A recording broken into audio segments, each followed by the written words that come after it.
Fala galera do Khan Academy, então estamos aqui no nosso último vídeo da série sobre curvatura e como dito nos vídeos anteriores, neste aqui nós vamos fazer um cálculo da curvatura para outra curva, só que ao invés de utilizarmos todo aquele processo de achar uma função vetor tangente unitário e derivá-la em relação a um diferencial de comprimento de arco, nós iremos utilizar diretamente aquela nossa fórmula um tanto quanto complicada. A função que eu tenho em mente para esse exercício aqui é essa daqui, aquela que nós utilizamos lá nos primeiros vídeos, onde eu dei o exemplo do carro que segue uma estrada que tem esse perfil aqui, e o seu volante trava e acaba por descrever uma circunferência. Para aqueles que gostam de guardar nomes, o nome dessa curva aqui é cicloide. Vamos então definir matematicamente essa curva aqui, e como visto anteriormente, trata-se de uma função vetorial s de t, que possui componentes x de t e y de t. E o cicloide, especificamente, é definido por t menos seno de t para a componente x e 1 menos cosseno de t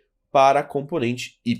E a fórmula que teremos que utilizar para este exemplo aqui é aquela fórmula que kappa é igual ao módulo de x' vezes y duas linhas menos y' vezes x duas linhas. Que nada mais é do que o produto vetorial, né, entre a primeira e a segunda derivada da nossa função. E lembrando aqui que uma linha significa primeira derivada e duas linhas significa segunda derivada. Daí a gente tem que dividir tudo por x' mais y' elevado a 3 meios, beleza? Então, agora o que nós temos que fazer é encontrar a primeira e a segunda derivada de cada componente da nossa função s de t. Para x' teremos 1 menos cosseno de t, já que a derivada de seno de t é cosseno de t. Para y' teremos apenas seno de t. Para a segunda derivada de x, ou seja, x duas linhas, teremos apenas seno de t, já que a derivada de 1 é 0 e a derivada de menos cosseno de t é seno de t.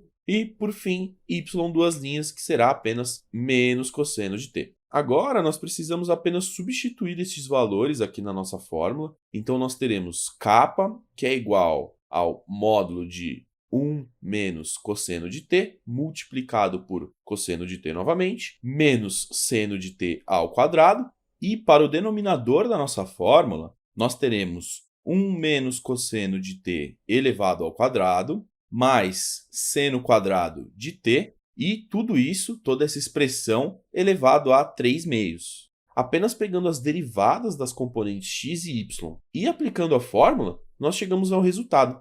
E vale lembrar que aqui nós não chegamos a um resultado de um número absoluto diretamente, pois se você lembra, né, dos primeiros vídeos, essa curva aqui ela tem uma curvatura variável, ou seja, a depender do ponto em que você se encontra, você vai obter um valor diferente para a curvatura. Então, se você tem um determinado ponto e quer saber a curvatura, você tem que pegar esse ponto T e substituir aqui na fórmula da nossa curvatura, beleza? E sabendo de tudo isso, vamos agora fazer uma espécie de fluxograma para utilizar essa nossa fórmula aqui, parecido com o que nós fizemos no vídeo passado. Então, a partir de uma função vetorial s de t que possui componentes x de t e y de t, nós temos que calcular a primeira e a segunda derivada das duas componentes. Então, teremos que achar x', x duas linhas, y' e y duas linhas. Após isso, nós temos que substituir essas derivadas diretamente na nossa fórmula, achando uma equação. E como estamos tratando de uma função cuja curvatura é variável, nós temos que pegar o parâmetro t do ponto de interesse, ou seja, do ponto que nós queremos calcular essa curvatura, e substituir novamente aqui na nossa fórmula. E desse jeito, nós encontramos o nosso valor absoluto para a curvatura. E galera, com este vídeo e esse exemplo, nós encerramos aqui a nossa série de vídeos sobre curvatura.